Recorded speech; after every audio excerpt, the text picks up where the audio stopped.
Nous venons de voir que la communication de crise au sens large du terme renferme 3 modalités de communication en situation dégradée. Mais le plus souvent, en cas d'événement, ces 3 modalités sont combinées ou se succèdent dans le temps. Il y a donc combinaison communicationnelle.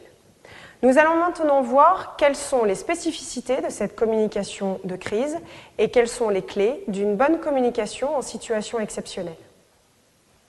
Avant de mettre en œuvre un dispositif, un plan de communication de crise, il paraît nécessaire de s'interroger sur les attentes des médias afin d'y répondre au mieux.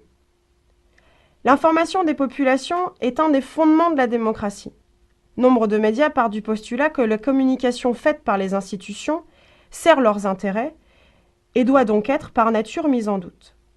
Alors que les médias, souvent présentés comme le quatrième pouvoir, recherchent l'intérêt général, servent la démocratie en offrant la vérité aux citoyens. Il faut aussi avoir à l'esprit que l'exceptionnel reste le sel du métier de l'information, que le drame peut être une bonne nouvelle médiatique.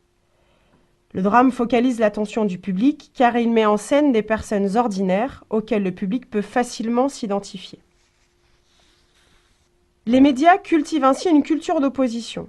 Pour remplir leur mission, l'information vraie des populations, ils cherchent toujours à garder leur distance avec la source d'information, à toujours mettre en doute l'information qui leur est communiquée. La recherche du scoop est alors le but ultime. L'information débusquée, révélée, reste la meilleure. Quels éléments de communication seront attendus en cas de crise ? Nous pouvons identifier 3 phases. La première, que nous appellerons la course folle à l'information, relève de l'information de crise. Il s'agira alors de donner des éléments sur ce qui se passe, où cela se passe, quelles sont les causes et qu'est-ce qui est mis en œuvre pour y faire face. La deuxième phase aura pour but de comprendre la situation, quelles sont les causes de l'événement, les circonstances dans lesquelles il s'est produit. Et enfin, la troisième phase, au cours de laquelle il s'agira de déterminer les responsabilités dans la survenance de la situation, le rôle exact de l'ensemble des acteurs. Faisons maintenant un point sur les questions types qui pourront être posées en cas de crise. Questions qui varieront, bien évidemment, selon le type de crise à traiter. D'abord, les questions sur les faits, qui seront relatives aux personnes concernées, au lieu, au nombre de victimes ou de blessés, au nombre d'évacués, aux éventuelles visites d'autorité. Puis des questions sur le contexte. Quelle est l'ampleur de l'événement ? Est-il comparable à un événement précédent ?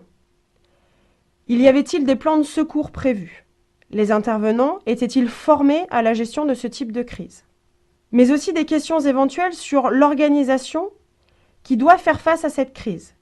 Quels sont les rôles de chacun, exploitant, autorité, contrôleur ? Des interrogations également sur les acteurs de la crise, les victimes, les sauveteurs, les responsables éventuels. Ensuite, des questions sur l'existence d'une enquête en cours, sur des remises en cause éventuelles, des responsabilités à établir. Y aura-t-il des poursuites, des sanctions disciplinaires, judiciaires ?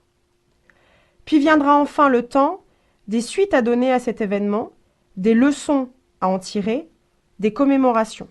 Face aux attentes des médias en matière de communication de crise, voyons les attitudes qu'il convient de proscrire pour ne pas risquer le chaos médiatique.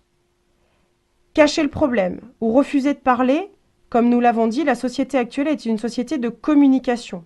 Dans tous les cas, l'information circulera. Alors, il vaut mieux la maîtriser, au moins un peu. Rassurer avant de savoir, présenter des certitudes absolues. En situation de crise, le communicant, qui reviendrait, après quelques heures, sur des éléments importants, annoncés trop vite ou avec trop de fermeté, perdrait certainement en crédibilité, non seulement sur sa capacité à communiquer, mais aussi sur sa capacité à gérer la crise.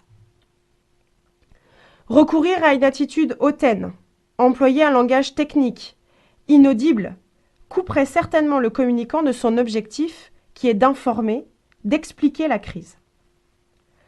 Refuser toute responsabilité a priori, avant même que toute la lumière soit faite sur les événements, et a fortiori lorsque celle-ci semble pouvoir être mise en cause.